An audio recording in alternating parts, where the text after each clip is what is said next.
Dekret Presiden atau maklumat Presiden.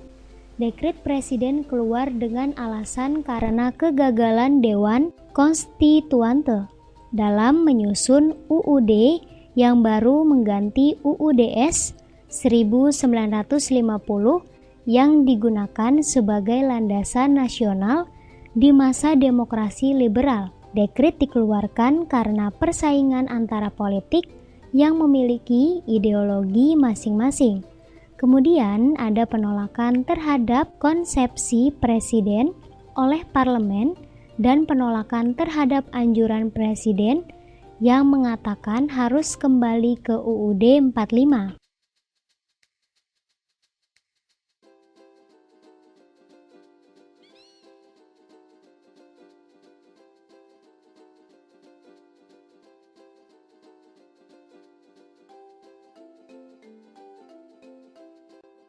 Yang ditolak oleh Dewan Konstituante.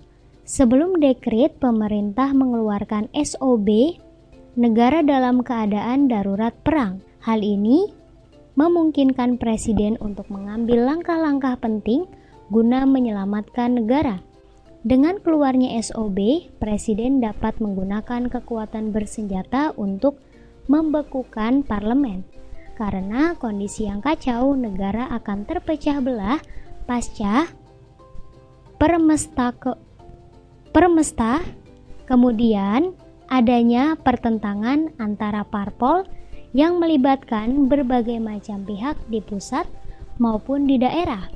Dan pada saat itu, presiden mengeluarkan SOB. Dalam status seperti ini, presiden bisa menggunakan kekuatan bersenjata agar bisa membekukan yang sebagai pangkal masalah politik.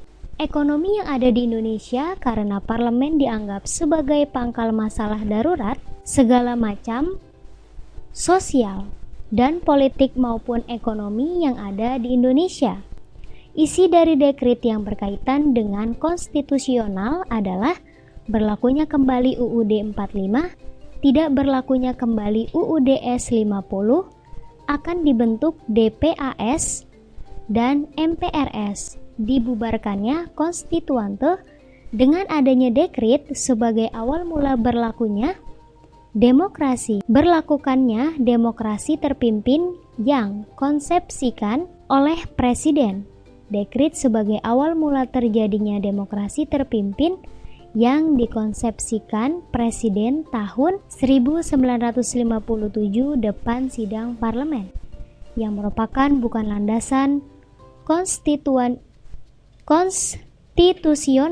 Adalah dilaksanakannya demokrasi terpimpin adalah sistem politik. Jadi jawabannya adalah C.